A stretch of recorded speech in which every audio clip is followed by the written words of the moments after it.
luya, bawang, sibuyas,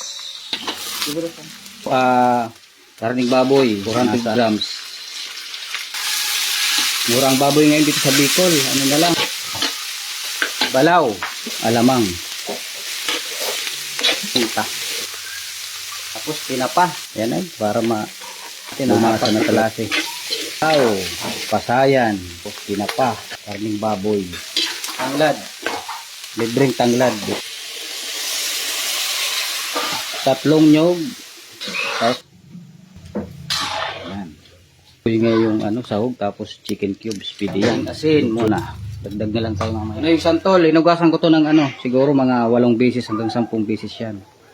Kasi nila 1 1/4 kilo. Pag nagkukundi na yun, meron din talagang tapon.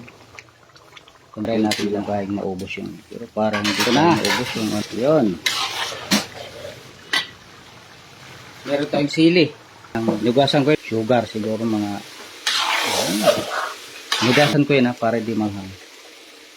Manghang. Wala na. Salamat sa mga